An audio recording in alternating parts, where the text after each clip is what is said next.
অৰুণোদয় আঁচনি 3.0 আৰু এটা নিউ আপডেট আহি গ'ল। সেইসকলে যিসকলে অৰুণোদয় আঁচনি 3.0 এইবাৰ নতুনকৈ এপ্লিকেশ্যন কৰিলে সেইসকলে অৰুণোদয় আঁচনিৰ পইচা কোন মাহৰ পৰা লাভ কৰিব। আৰু যদি আপোনালোকে এইবাৰ অৰুণোদয় আঁচনি 3.0 নতুনকৈ এপ্লিকেশ্যন কৰাৰ কাৰণে সকলো ডকুমেণ্ট জেৰক্স কৰি জমা দিলে এতিয়া আপোনালোকে ডাইৰেক্ট একাউণ্টত পইচা লাভ কৰিব নেকি? এতিয়া যিসকলে অৰুণোদয় আঁচনি 3.0 এইবাৰ সকলো ডকুমেণ্ট জেৰক্স কৰি জমা দিলে এতিয়া আৰু অৰুণোদয় আঁচনিৰ নিউ এপ্লিকেশ্যন ফৰ্ম আহিব নেকি? এতিয়া আপোনাৰ নামটো অৰুণোদয় আঁচনি 3.0 কেনেকৈ ভেৰিফিকেশ্যন হ'ব আৰু আপোনালোকে অৰুণোদয় আঁচনিৰ পইচা কোন মাহৰ পৰা লাভ কৰিব। মই আজি এইটো ভিডিঅ'ত আপোনালোকক সম্পূৰ্ণ প্ৰচেছ জনাই দি আছোঁ। যদি আপোনালোকে এইবাৰ অৰুণোদয় আঁচনি 3.0 নতুনকৈ এপ্লিকেশ্যন কৰাৰ কাৰণে সকলো ডকুমেণ্ট জেৰক্স কৰি জমা দিলে তেনেহ'লে আপোনালোকে ভিডিঅ'টো সম্পূৰ্ণকৈ চাই ল'ব স্কিপ নকৰাকৈ। আৰু যদি আপোনালোকে মোৰ চেনেলত নিউ হয় মোৰ চেনেলটো ছাবস্ক্ৰাইব কৰি ৰাখি দিব।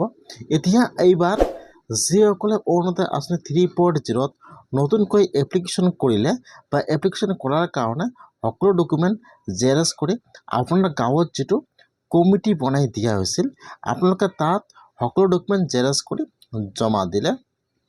এইবাৰ কিন্তু যিসকল মানুহৰ ৰেচন কাৰ্ড আছে খালি কিন্তু সেইসকল মানুহে অৰুণোদয় আঁচনি 3.0 পইচা বা অৰুণোদয় আঁচনিৰ পইচা লাভ কৰিব। যিসকল মানুহৰ ৰেচন কাৰ্ড আছে সেইসকলে কিন্তু এইবাৰ সকলো ডকুমেণ্ট জেৰক্স কৰি আপোনাৰ গাঁৱত যিটো কমিটি বনাই দিয়া হৈছিল তাত কিন্তু সকলো ডকুমেণ্ট এপ্লাই কৰাৰ কাৰণে জেৰক্স কৰি জমা দিলে। এতিয়া কিন্তু আপোনাৰ গাঁৱৰ কমিটিয়ে এটা লিষ্ট বনাইছিল যে এইটো গাঁৱত ইমানজন অৰুণোদয় আঁচনি পোৱাৰ যোগ্য হয় কিন্তু এতিয়ালৈকে অৰুণোদয় আঁচনি পোৱা নাই। সেই হিচাপত এটা কিন্তু লিষ্ট বনাইছিল। সেইটো লিষ্ট কিন্তু আপোনাৰ গাঁৱৰ কমিটিয়ে যিটো আপোনাৰ ব্লক আছে তাত যাই জমা দিছিল।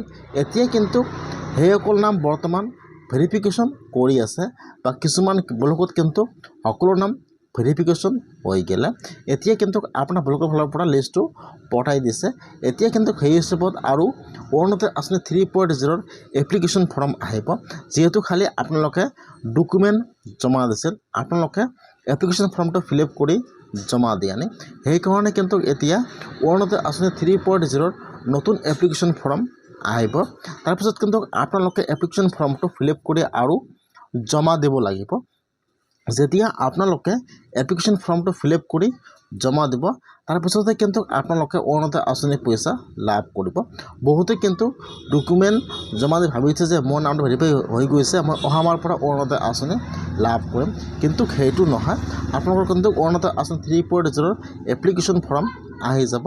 তাৰপিছত আপোনালোকে ফৰ্মটো ফিল আপ কৰি জমা দিব তাৰপিছতে কিন্তু আপোনালোকে অৰুণোদয় আঁচনি লাভ কৰিব।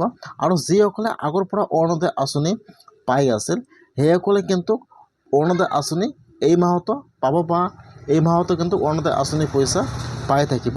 সেইসকলে কিন্তু অৰুণোদয় আঁচনিৰ পইচা পাই থাকিব।